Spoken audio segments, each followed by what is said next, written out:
Hello students, कैसे हैं आप लोग। स्वागत है आपका हमारे YouTube channel Vikram coaching classes में, जिसमें आज हम क्लास 11th का चैप्टर नंबर 4 मैथ्स का complex number and quadratic equation देखने वाले हैं। सबसे पहले हम इसके इंट्रोडक्शन पार्ट को समझेंगे कि कॉम्प्लेक्स नंबर है क्या और इसका क्वाड्रेटिक इक्वेशन से क्या रिलेशन है।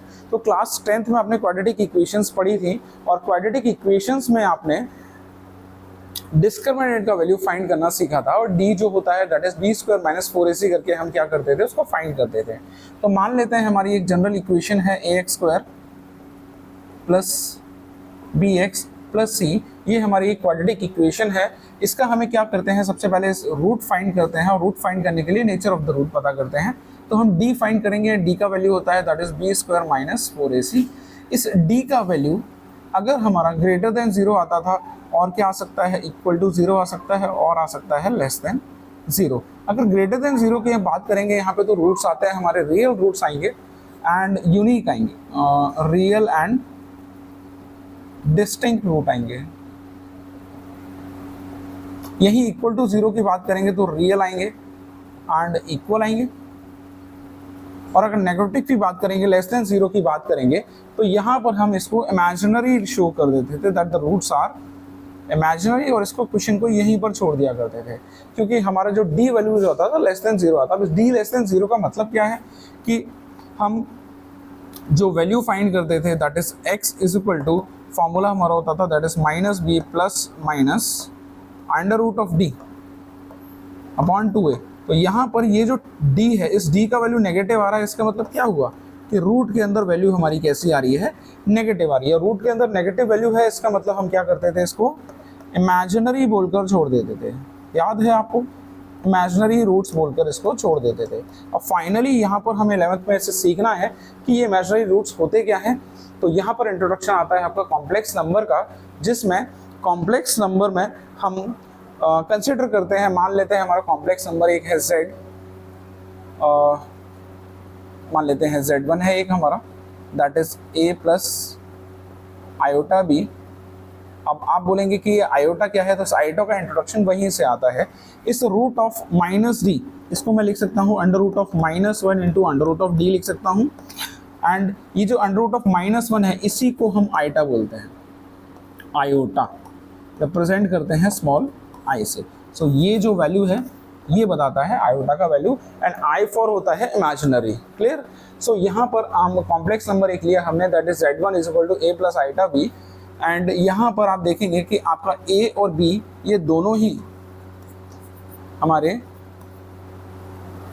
रियल वैल्यूज हैं, और इस a को मैं बोलता हूँ that is real part of z।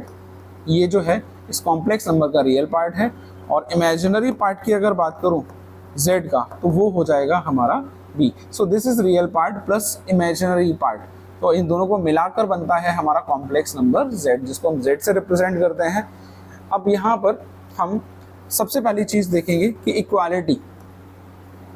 So equality क्या होता है, इक्वालिटी ऑफ कॉम्प्लेक्स नंबर की बात करेंगे, इक्वालिटी ऑफ कॉम्प्लेक्स नंबर की बात करेंगे इसमें।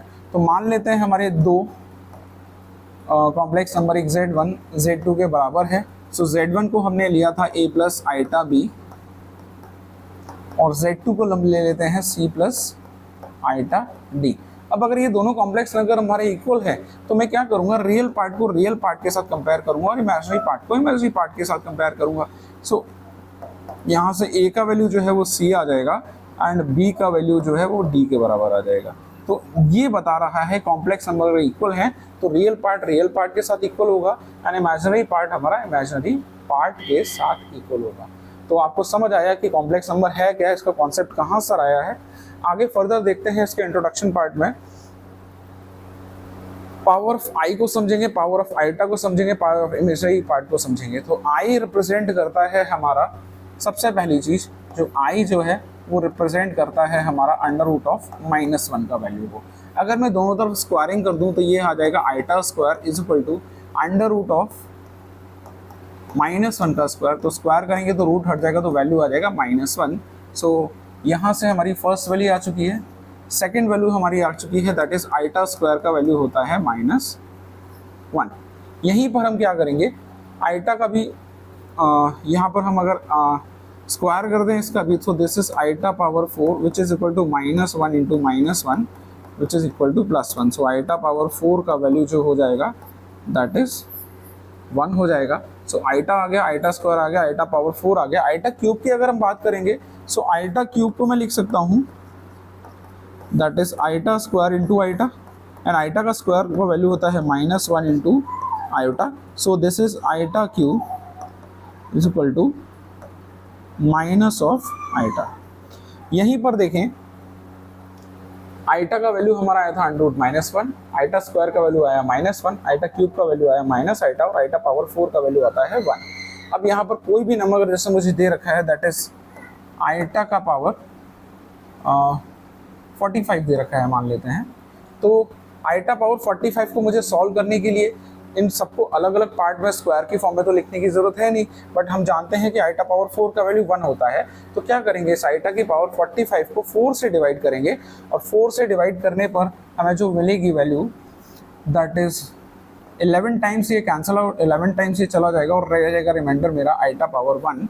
एंड आइटा पावर 1 जो होता है सिंपल आइटा के बराबर होता है, तो एक्चुअली में आइटा पावर 45 जो है वो किसके बराबर आ गया, हमारा सिंपल आइटा के बराबर आ जाता है। इस पावर ऑफ आई को यूज़ करके हम आइटा की कितनी भी बड़ी पावर को हम सॉल्व कर सकते हैं। सिंपली क्या करना है, 4 से उस पावर को डिवाइड करना है, और डिवाइड करने पर जितना रिमाइंडर बचता है उसे हम यहाँ पे लिख लेंगे और फाइनली हम इसे सॉल्व कर देंगे। क्लियर है। बढ़ते हैं अपने नेक्स्ट टॉपिक की तरफ, that is algebra of the complex number. और algebra of the complex number में सबसे पहले बात करेंगे addition of the 2 complex numbers की। अब कॉम्प्लेक्स नंबर का यहाँ पे एडिशन करना है तो हमें 2 कॉम्प्लेक्स नंबर चाहिए होंगे। तो मान लेते हैं let the first complex number Z1 which is equal to A plus iota B, and second complex number Z2 is equal to C plus iota D। अब हमें क्या करना है, एडिशन करना है। सो Z1 प्लस Z2 कितना हो जाएगा, that is A plus iota B plus C plus iota D। तो हम रियल पार्ट को रियल पार्ट के साथ जोड़ेंगे एंड इमेजिनरी पार्ट को दैट इज आइटा B को आइटा D के साथ जोड़ेंगे, और आइटा हम कॉमन निकाल सकते हैं दोनों में से, this is A plus C। यहाँ से आइटा अगर कॉमन निकाल लूँ तो ये आ जाएगा B प्लस D। सो मेरा एडिशन आ जा गया 2 कॉम्प्लेक्स नंबर का Z1 Z2 का, that is A plus C and iota B plus T। So ये वाला पार्ट जो है मेरा ये रियल पार्ट कहलाएगा, एंड ये वाला पार्ट मेरा जो है वो इमेजिनरी पार्ट कहलाएगा। क्लियर है। तो इस तरीके से हम एडिशन कर सकते हैं 2 कॉम्प्लेक्स नंबर का, जिसमें आपको डायरेक्टली आप चाहो तो डायरेक्टली भी आप कर सकते हो। आप समझ गए होंगे इससे कि डायरेक्टली रियल पार्ट को रियल पार्ट के साथ ऐड करो और इमेजिनरी पार्ट को इमेजिनरी पार्ट के साथ हम ऐड करेंगे। इसी तरीके से हम आगे बढ़ते हैं और बात करते हैं यहाँ पे इसकी प्रॉपर्टीज की। So properties of addition of a 2 complex number में सबसे पहला आता है हमारा closure property, that is closure law हमारा क्या कहता है कि अगर मैं कोई भी 2 कॉम्प्लेक्स नंबर को ऐड करूँगा, मान लो एक Z1 है मेरा और दूसरा Z2 है, और ऐड करने पे मान लीजिए तीसरा जो हमें मिलेगा वो भी क्या मिलेगा, कॉम्प्लेक्स नंबर मिलेगा। तो ये लॉ कहता है कि 2 कॉम्प्लेक्स नंबर को ऐड करने पर जो मिलेगा वैल्यू वो भी एक कॉम्प्लेक्स नंबर ही होगा, और इसी प्रॉपर्टी को हम बोलते हैं क्लोजर लॉ। सेकेंड जो है वो कॉम्यूटेटिव लॉ है। अब कॉम्यूटेटिव लॉ क्या कहता है कि अगर मैं Z1 में Z2 को ऐड करूँ या फिर Z2 में Z1 को ऐड करूँ, दोनों में ही मुझे जो कॉम्प्लेक्स नंबर मिलेगा वो सेम ही मिलेगा। तो कॉम्यूटेटिव लॉ हमारा क्या कहता है कि अगर मैं Z1 को Z2 के साथ ऐड करूं या Z2 को Z1 के साथ ऐड करूं, दोनों में ही हमें जो कॉम्प्लेक्स नंबर मिलने वाला है वो सेम मिलने वाला है। Third is associative law. ये एसोसिएटिव लॉ क्या कहता है कि मान लेते हैं हमारे पास 3 कॉम्प्लेक्स नंबर, एक Z1 है, एक Z2 है एंड एक Z3 है। तो पहले मैं अगर Z1 Z2 को ऐड कर दूं और उसके बाद तीसरे वाले के साथ ऐड करूं, या फिर मैं पहले बाद वालों को ऐड कर लूं, दैट इज Z2 और Z3 को ऐड कर लूं, और यहाँ से जो कॉम्प्लेक्स नंबर मिले उसको मैं Z1 के साथ ऐड करूं, दोनों में ही आंसर हमारा क्या आ जाएगा, सेम आ जाएगा। क्लियर है। Next one is existence of the additive identity. अब एडिटिव आइडेंटिटी की बात करी गई है, तो यहाँ पे मैं ऐसे कॉम्प्लेक्स नंबर को ऐड करूँ जिससे मेरा जो वैल्यू है वो सेम रहे। तो मैं मान लेता हूँ मेरा एक कॉम्प्लेक्स नंबर Z है और इसमें मैं एक एडिटिव आइडेंटिटी की जगह सेम वैल्यू मतलब जीरो कॉम्प्लेक्स नंबर की बात करूं, इसमें रियल पार्ट भी हमारा जीरो है, इमेजिनरी पार्ट भी जीरो है, तो ये जो वैल्यू देगा दैट इज सेम हमारा कॉम्प्लेक्स नंबर ही आ जाएगा। एग्जिस्टेंस ऑफ एडिटिव इनवर्स की अगर बात करें तो मान लेते हैं हमारा कॉम्प्लेक्स नंबर है एक z, और इसका ऑपोजिट एडिटिव इनवर्स की बात करें जो इसका टोटल वैल्यू जीरो कर दे, तो इसका ऑपोजिट क्या हो जाएगा, इसका ऑपोजिट हो जाएगा माइनस ऑफ z। इन दोनों को ऐड करने पे जो वैल्यू मिलेगी वो क्या मिलेगी, जीरो मिलेगी। सो ये बताता है एग्जिस्टेंस ऑफ एडिटिव इनवर्स के बारे में। बढ़ते हैं आगे की तरफ, एडिशन हमारा कंप्लीट हो चुका है तो सब्ट्रैक्शन की तरफ चलते हैं। So the difference of the two complex number की यहाँ बात करें तो सेम वही हम अपने कॉम्प्लेक्स नंबर ले लेंगे दैट इज z1, और इसको रिप्रेजेंट करेंगे that is a plus iota b से हमने रिप्रेजेंट करा था एडिशन में। सेम यहाँ पर भी वही लेंगे, z2 जो हो जाएगा वो c प्लस आइटा d की बात करेंगे। सब्ट्रैक्शन कर रहे हैं तो z1 माइनस z2 करना होगा। सेम इसी तरीके से राइट साइड में भी हम क्या करेंगे, सब्ट्रैक्शन करेंगे।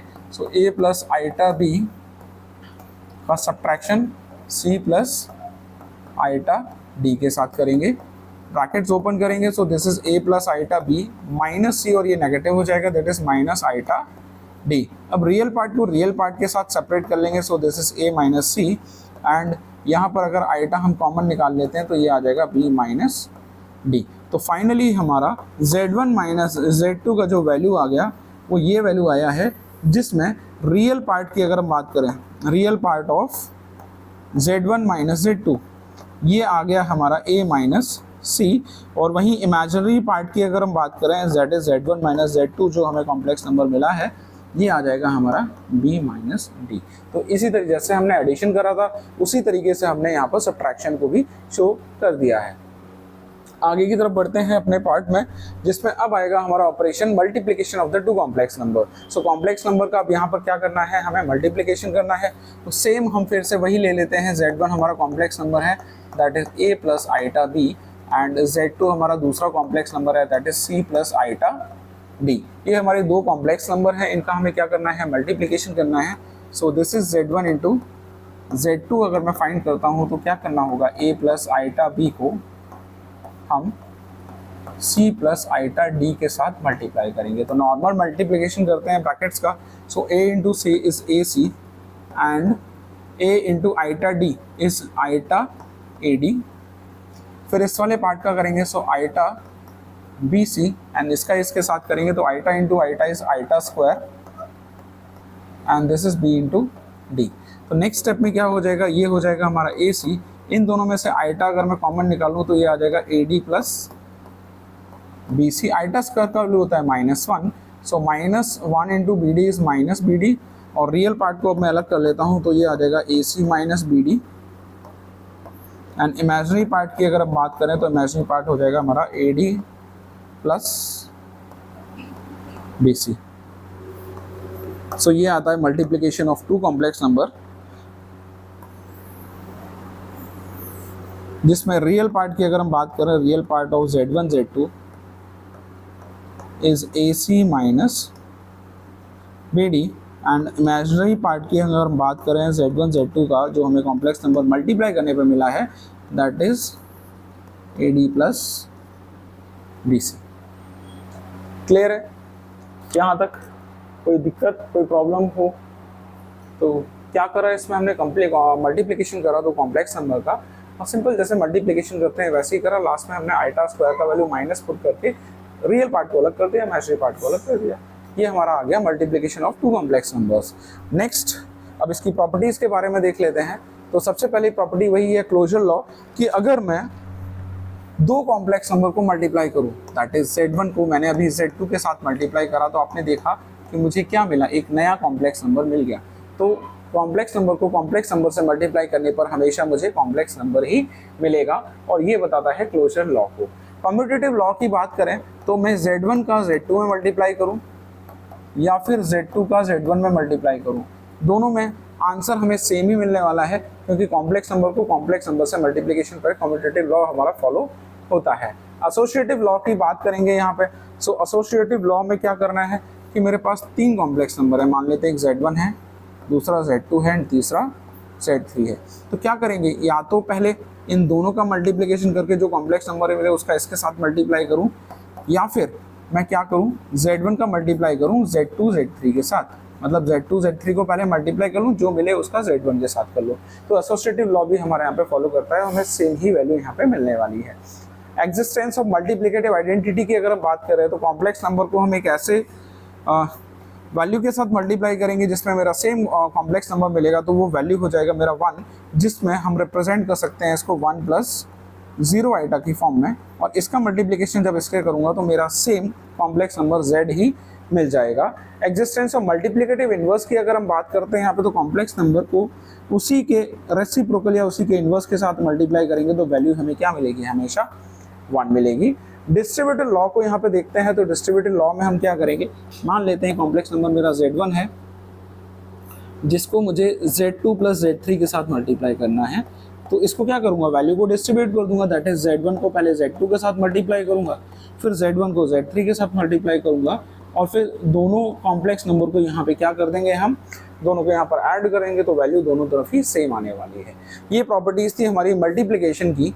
आगे बढ़ते हैं हम अपने अगली स्लाइड में, जिसमें हम देखेंगे डिवीजन ऑफ 2 कॉम्प्लेक्स नंबर की हम बात करेंगे। वही 2 कॉम्प्लेक्स नंबर लेने हैं और उनको क्या करना है, हमें डिवाइड करना है। सो like the first complex number is a plus iota b and the second complex number z2 is equal to c plus iota d, divide करना है। so z1 upon z2 which is equal to a plus iota b upon c plus iota d। तो यहाँ पर क्या करना है, denominator में imaginary term आ रही है तो हम इसे रेशनलाइज करेंगे। इसको हटाने के लिए तो c माइनस आइटा डी, इसका कॉन्जुगेट जो है उसे मल्टीप्लाई करेंगे, and this one is C minus iota D. Solve करेंगे तो न्यूमरेटर में हमारा वैल्यू आ रहा है that is a plus iota B, इसको c माइनस आइटा डी के साथ मल्टीप्लाई करना है, एंड डिनोमिनेटर में आप देख रहे हैं this is a plus B and a minus B which is a square minus B square का फॉर्मूला बन रहा है। So this is c square minus iota square D square. ऊपर के मल्टीप्लिकेशन की बात करें तो ये आ जाएगा हमारा ac minus iota A D plus iota B C and minus iota square B D, full divide में आ जाएगा सी स्क्वायर। आइटा स्क्वायर का वैल्यू हो जाएगा -1 एंड माइनस माइनस हो जाएगा हमारा यहाँ पे plus, so this is C square plus D square. Further इसको सॉल्व करते हैं। So A C and iota square का वैल्यू हो जाएगा -1, तो माइनस माइनस हो जाएगा प्लस, तो ये आ जाएगा मेरे पास B D. So A C plus B D मेरा रियल पार्ट हो गया। इमेजिनरी पार्ट की बात करेंगे तो आइटा हम कॉमन निकालेंगे दोनों में से, तो ये हो जाएगा B C minus A D, and whole divide में हमारा चल रहा है that is C square plus D square. यहाँ पे हम सेपरेट कर देंगे रियल पार्ट को, तो रियल पार्ट हो जाएगा A C plus B D whole divide by C square plus D square plus iota B C minus A D whole divide by C square plus D square. इसको भी separately ले लेते हैं। सो z1 upon z2 का जो value आया division करने के बाद, ये वाला पार्ट मेरा रियल पार्ट है, और ये वाले पार्ट की बात करें तो ये पार्ट हमारा इमेजिनरी वाला पार्ट होगा। ये आ जाता है हमारा डिवीजन ऑफ कॉम्प्लेक्स नंबर का ऑपरेशन। आगे की तरफ बढ़ते हैं। नेक्स्ट है आइडेंटिटीज़ की अगर हम बात करें तो यहाँ पर कॉम्प्लेक्स नंबर की आइडेंटिटी सेम अलजेब्रा की तरह ही होती हैं। जैसे हम सबसे पहले आइडेंटिटी z1 प्लस z2 का होल स्क्वायर की बात करते हैं। सो जैसे a प्लस बी का होल स्क्वायर होता है, सेम यहाँ पर भी कॉम्प्लेक्स नंबर का उसी तरीके से हो जाएगा, that is z1 square plus z2 square plus 2z1 z2। इसी तरह नेगेटिव वाले की देखेंगे तो z1 माइनस z2 का होल स्क्वायर हो जाएगा हमारा, that is z1 square plus z2 square minus 2 z1 z2। ये आ गई एडिशन और सब्ट्रैक्शन की। एक आइडेंटिटी की बात करें that is z1 plus z2, और z1 माइनस z2 की बात करेंगे तो ये a plus B a minus B की फॉर्म बन जाएगा, दैट इज z1 का स्क्वायर माइनस z2 का स्क्वायर। तो स्क्वायर वाली आइडेंटिटीज हो गई है। अब हम बात करें क्यूबिक आइडेंटिटीज की, तो z1 प्लस z2 के होल क्यूब बात करेंगे। सो ये फॉर्मूला बन गया a प्लस बी का होल क्यूब, तो ये हो जाएगा that is A cube plus B cube plus 3ab bracket a plus B. इसी तरीके से हम Z1 माइनस Z2 के होल क्यूब की बात करेंगे, सो ये हो जाएगा हमारा ए क्यूब, दैट इज Z1 का cube, minus B cube minus 3AB bracket a minus B, that is Z1 minus Z2।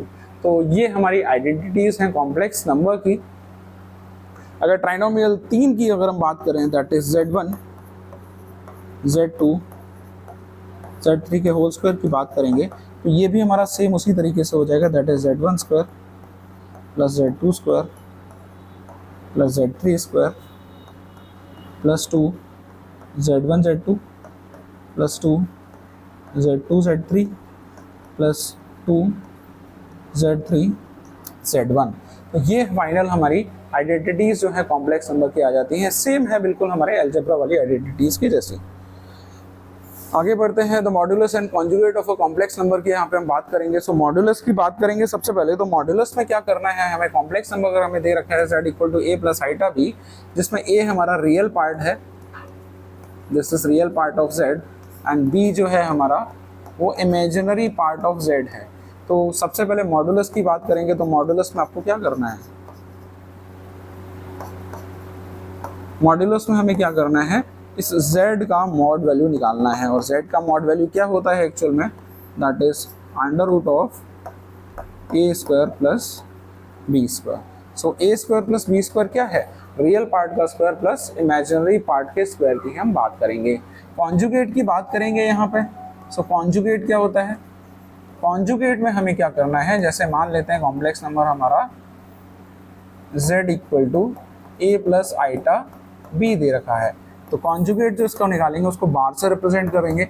और इस कॉन्जुगेट में हमें कुछ नहीं करना होता, सेम वाले में हमें सिर्फ आइटा का साइन चेंज करना है, ऑपोजिट साइन ला देना है।